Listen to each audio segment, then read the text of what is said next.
Today we have CZ again. I think this is the third time he's been on my channel, but there's also a lot of stuff happening on the Binance front. So what we did is we took a lot of questions, including what's happening in the US, what's happening with Binance DEX. We're gonna ask them all the questions that's from the community and ask them some hard, easy, tough questions also. First of all, CZ, how have you been? Like I've seen you're aging a little bit. Hopefully you're getting enough rest. What's keeping you up? It's not so much keeping me up. I've just been working on the thing that I'm really passionate about, and I wake up working on Binance, goes to sleep working on Binance. So I really enjoy it. The workload is high, but I do sleep quite fine. But I think the white hair comes with age. I think I probably should take your suggestion, just dye everything white. Yeah, or maybe like blonde. Maybe something totally different. It's over 9,000. It's time to go blind, right? Try that. All right. So you talked about Binance DEX, and that's one thing we've been talking about a lot. But I think right now we see new coins migrating. We see the ecosystem being built up. But of course, you kind of have two platforms now, right? So do you think there's any confusion right now when users are choosing Binance or Binance DEX? So I do spend quite a lot of my time being the ambassador of Binance DEX, and I do think the Binance DEX is the future. It is so much simpler, to be honest, both from the user and from the exchange perspective. Number one, it's not a centralized organization. We don't run all the nodes. We have one node. The other 8 nodes are run. The other 10 nodes are run by other people. We keep the names confidential for now. That's kind of an approach we took. But there's no concept of accounts. And there's no concept of custody of funds. So everything sits on a hardware. We recommend a hardware wallet that you plug in. So the private key only stays on that device, which makes everything so much more secure. So as long as you don't go to a phishing site, so you just gotta check the URL, and then you're pretty secure. So and the user experience is getting so much better now. So it's fast, it's easy to use, and you actually don't even need to put in a password now when you use a hardware device. Right. Yeah. Okay. But the problem is you have 11. It's not a permissionless blockchain, right? It's a permission blockchain. You have 11 validators. Doesn't that bring issues where you could still have control or some form of kind of changes? Like what makes it different from a database in that case sense? Well, there are a few very different big differences, right? So centralized databases where we hold your funds. So you have to deposit the funds. So there's different levels of centralization that people talk about in this industry. The hardcore decentralized purists, they want decentralized nodes, and everybody can run a node, etc. But there are limitations. But there are number one, there's softer decentralizations. So we want to solve the biggest problem we have is custody of funds. So not the biggest problem, the biggest milestone that we want to achieve. So now we achieved that. So now nobody holds custody of your funds. For the nodes, if we allow everybody to run a node, the performance will degrade because our node doesn't run on a laptop. It requires like about 100 different servers to run a node. Okay. So it's a big node. Pretty big node, yeah. So and then we also optimize for like a caching, all this other stuff. Right. It requires quite a lot of technical expertise from the node runners. And we are also in the early stages of this development. So we're constantly upgrading, etc. The biggest risk right now is if all 11 nodes shut down, you can't move your funds. Right, so that's the only risk you have. But you still have your private key. They still cannot move your funds. As soon as we bring the nodes back up, or as soon as people bring one node back up, then you can still transfer your funds again. So, and there's no incentive for anybody to shut down all the nodes all at once. Even if there's a technical glitch that happens, you don't lose funds. As soon as the network's back up, you're good again. So that's the only risk. So even what about the risk where, technically the 11 validators, can they change or reverse transactions? Because, they have controlling power of the network. They can vote anything, right? It's, as long as they all agree on it, the 11 nodes can change anything. So right now, no, the 11 nodes cannot reverse transactions. We actually originally debated about having that feature or not, but unanimous decision was like, no, let's not have that feature. It is possible that 11 nodes shut down, the network stops working. Right. So that's the only risk is stop. Right. So it's also okay for the 11 nodes to do a hard fork to do a software upgrade. Which happens from time to time, but there's no reverse of transactions. There's no concept of blacklists, etc. So we thought about that. to fight hackers, etc., might be useful, but it also there's negative sides where there's too much control on the nodes. Actually none of the nodes wants that power, because then That's too much power, right? when you have that power, then people force you to do like other things, right? Yeah. You have to block this address for me. You have to block that address for me. Yeah. Okay, so now we saw Binance Dex also not allowing US users to use it. So it's IP blocked, right? Or whatnot. Gotta make a correction there. It's not Binance Dex. Right, so Binance Dex is a blockchain that has like 11 nodes running at different places. It's Binance.org, the website, which we run. So we run the website, which is a client interface onto the DEX. There are many other client interfaces onto DEX. You can use any of the 20 wallets that supports Binance DEX right now, or Binance Chain right now. Trust Wallet, Zero Core, Atomic, all of them supports Binance Chain. They don't have any geofencing as of I know right now. Okay. It's because the website is on Binance.org. Only that one website is owned by us. On that website is a wallet, it's a decentralized, is an interface to the decentralized exchange. We only do geofencing. We only do geofencing on that one website. So that's it. Gotcha. The DEX have no restrictions. Right. So what you want to do maybe in the future is anyone can even build their own version and implement and use Binance Chain, and that's their own thing, right? Absolutely. And in the future, we will want to open source, number one, the source code for the Binance.org website. So you can clone and do whatever you want, and then it's not ran by us. We will also open source all the Binance Chain node, Binance Dex source code. We'll open source everything in the future, and anybody can run anything. Yeah. That's crazy. So someone can set up a own alternative Binance chain, maybe. But that's crazy. So are you okay with that? If someone just copies your code and runs their own chain, creates their own chain, and runs their own DEX? So that's the reason we haven't open sourced it right now. To be very honest, it's like we know that many other centralized exchanges try to copy us. So that's why we want to get a lead, get the projects to adopt. Once we feel that Binance Chain have the network effect of a critical mass on the projects already listed, already issued, then open source it, especially the client side. Open source it. I think open source everything. I wanted to open source very early on, but we do want to be cognizant of the fact that there is competition. There is some, especially in the centralized exchange business. Yeah. Got it. Okay. So you have this. One thing that we've seen is this migration. So various projects like Mifro are migrating their ERC20s onto and becoming BEP1 tokens. Yeah. So one of the issues I always had is like now they exist at the same time. How do I know that the total supply is the same? Like, are you telling me it's the same, or how do I know? Well, in theory, instead of one verification on one blockchain, so now you need to check two blockchains to add up the total supply on both. And sometimes in the migration, it's actually doubled because they haven't burned the other one. Yeah. So it could happen, but it could happen during the transition. But over the long run, no project wants to double issue because they just destroy their reputation.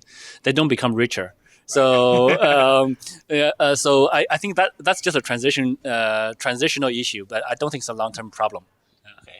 Got it. So we touched about the US issue one. So it seems like a lot of people on Twitter are asking about the actual Binance because there are some concern that, what happens after our Americans are able to trade on Binance? What's going to happen there? You have an exchange partner to work with. What's the status for Americans in the state? Sure. So we do have a partner in the U.S. now. They will set up a fully compliant U.S.-based exchange, fully compliant with U.S. regulations. I think they just announced the new CEO, Catherine Cooley, she's really strong, really reputable in this industry.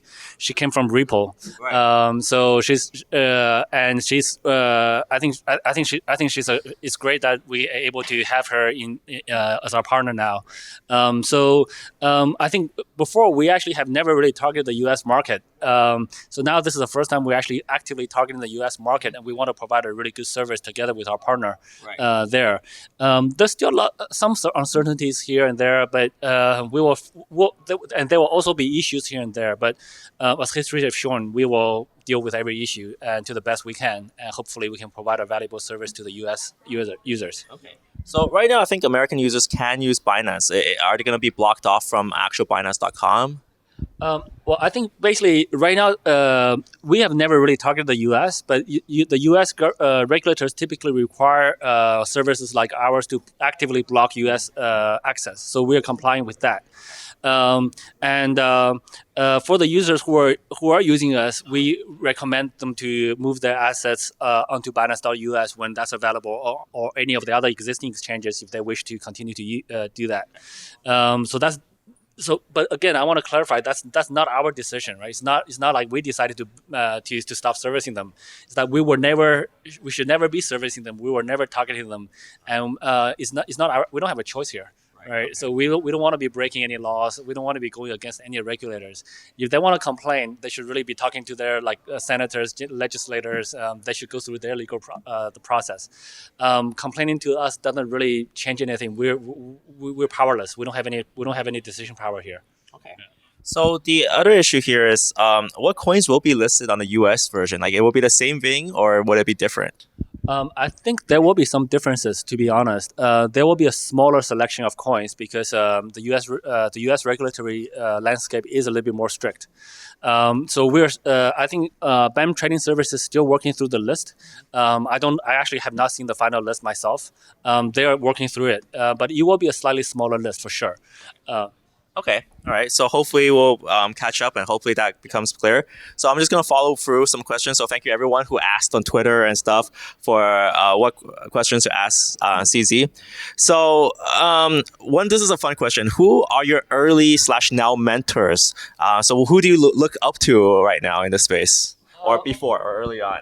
I think I looked up to a lot of people, to be honest. I think there's a lot of people who have done things I've learned from, and from the traditional space, guys like sort of models, not so much mentors, like Elon Musk, Steve Jobs, even Bill Gates, even Warren Buffett from his investment thesis. Even though he doesn't like Bitcoin, but there's things that he knows that we should learn from. In the industry, there are many players. Vitalik is such an inspiration. I watched him build from I met him in 2013. This is before Ethereum. Right. And then he was a writer, right? He was a writer for CoinDesk. Yeah. Yeah. So he was a writer for a magazine. And then he started Ethereum in 2014. In 2015, when he visited Tokyo, he stayed in my apartment. And, oh, really? Yeah. So and I was talking with him. I was like, Ethereum is too big of a bite, right? It's like turning complete languages and all. It's really ambitious. So I actually didn't invest that much in Ethereum. Really? You thought it was too ambitious. You thought this little kid couldn't do it, but he did, right? But he did. So he's such an inspiration for me as well. There are other exchange operators which I learned from as well. Both good and bad things. There are things you learn to do, and there are things you learn what not to do. And then there are many guys who are in this industry are very, very strong principled, and they're very level-headed as well. Like Eric Voorhees. There are many guys. I actually can't name them all. I'm definitely apologize. I'm definitely missing like 20 names or 50 names. It's okay. Don't worry. Yeah. It's like don't. Okay. Yeah. So the top ones. Okay. Yeah.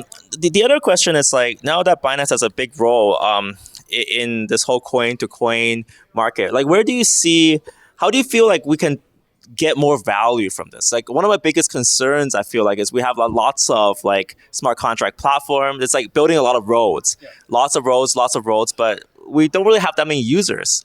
Do you feel like, how do you feel we should fix that problem? Sure. So this is something that we very actively focus on, which is the token, what I call sort of the token economy.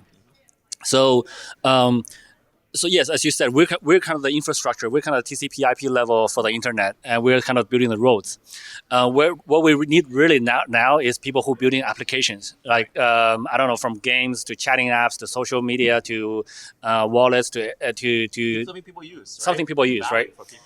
So this is why we have Binance Labs, which invest in early stage projects. Right. And then ideally, we can bring those projects onto Launchpad. We can help them do fundraising, and not just raising money, but give them users. give them credibility, visibility, reputation.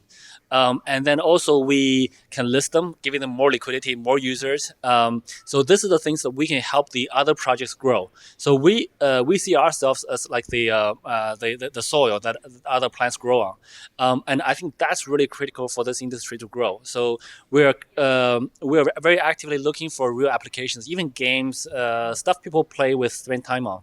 Yeah. Right. But one of the issues is not every project needs a coin, right? How do you deal with projects that don't need coins? Do you encourage or discourage new lab projects to use coins? Because I feel like, if it's not, why do we always need a coin for everything? I would say not every project needs a coin, but having a coin is so powerful that most people don't realize that yet. I think having a coin as a change of value, a utility of value, is really, really strong. It's really sticky for most projects. So even though it's not 100% required, you can charge US dollars or you can charge, but it's so hard to use. You can't service international users. You can't service people around the globe. People can't swap the points around. So there's a lot of those things. I think having a token is very valuable. Community building aspect. Yeah. Wow, okay. So we highly encourage people who to use tokens. So also if you don't use tokens, if you just raise equity, you have a bunch of VCs investing in you. That's still okay. We're not against those projects, but for those projects, the Binance value add, the amount of help we can give them is very limited. Right. So we look for projects, we encourage projects. So we're kind of on the other extreme. We do encourage projects to issue tokens, get listed, use the token economics, and that's where we can help them. Yeah. Got it. All right, I think we'll do one final question related to hard one. Okay, so this is the IEO front. So IEOs are pretty popular now, but something that you can see is that in the ICO space, something that we learned was sometimes it's too fast, too furious. Yep. And people start doing due diligence, and we kind of see the same pattern happening almost. Like people just like they get the Binance ticket and say, oh yeah, I won or lose. How do you get people more interested in projects? How do you make this more sustainable? Sure. So there's a few different aspects to it. So for the too fast, too furious part, so we so far have done roughly one a month, and we've been very steady. We have not ramped it up. Even other exchanges copy us, we have not ramped it up. We're very steady because that's kind of the speed we can do deep dives, due diligence, talk to project teams, understand what they do. So that's kind of the maximum speed that we can operate today. So we will never go too fast. From the too fast perspective, many other exchanges are running. There's many IEOs going on other exchanges. I think the exchanges take a reputational risk if they facilitate bad projects, and users will learn. So I hope the exchanges go for long-term growth instead of short-term gains. I think also this year now 2019 different from 2017. Most people are much more educated about ICOs, IEOs, or fundraising, right. Knows about the risks, learned the lessons. I actually think it's a much healthier situation now, but we will continue to do our part to help the industry grow. So far, most of our projects have done relatively well. We're not looking to ramp up, let's say, do 5 projects a month. That's not our goal. Well, if you can find 5 good projects a month, then great. But if you can't, we'll just go at the pace that we can find projects, and hopefully this industry will grow from that. Awesome. Yeah. Okay, so. Yeah, we covered the IEO space. One thing is also something that's been concerning the market. Sorry for asking one more question, but it's always about this idea of wash trading. Now we're kind of growing up. I think where we've seen more data alliances. We've seen CoinMarketCap trying to fight wash trading, trying to fight all this. Now, what's Binance's role in this? Like, how do you actively fight wash trading? Do you filter through that? And also, do you use any sort of algos to also kind of increase liquidity in the market, like market making? So for Binance, we actually very actively fight wash trading. Not only we don't do it ourselves, many project teams want to do it themselves, right? Because they want their projects to be ranked higher. They want to have a higher trading volume for their pair, we actually do go through so much length. We actually have AI systems try to detect it to sort of to control it. So this is why on many reports, including the Bitwise report, which is very in depth, Binance always have the cleanest real volume, largest real volumes. Right. So we actually do a lot of work in this area. But fundamentally, it's a problem that's really hard to solve. Like if two accounts trade against each other 10 times, is that watch trading or not? Right? It's not. You're not 100% sure. At what point does it become watch trading? Say, okay, limit the amount, right? If it's below $10,000, then it's not watch trading. But then they're just going to create a bunch of accounts that each trade 99, right? Right. People always try to outsmart this with cat and mouse, right? Right. So it's not. So conceptually, it's very easy to understand. But when you try to implement it and try to stop it, it's not cut and dry. So we do work very hard to try that. I think the industry reports are really valuable. So having those third-party industry reports analysis really helps, and it really helps educating users now. And now, even though sometimes on CoinMarketCap you see like random exchanges rank, like sometimes Binance is ranked number 8 and number 12 or number 20, but when you look at all the other exchanges, like never heard of them before, right? So I think now users are smarter. So over the long run, I think the guys who are doing the real work, who have the real volumes, will slowly rise, and the guys who are lying will actually lose users. So I don't think I think people will stop doing that very soon because users are becoming smarter. Right. Yeah. So I think that's the maturing of the industry. So that's why you're hopeful. Like people are learning and then just do good work in this space. Yeah. So yeah, CZ, thank you so much for coming on. Thank you so much for answering those hard questions as well. No worries. And hopefully we can see you more on Instagram. I mean, you can become an Instagram model or something. I don't know. I still don't know how to use Instagram that well. You just have to take your shirt off. All right. But thanks, maybe man. next time.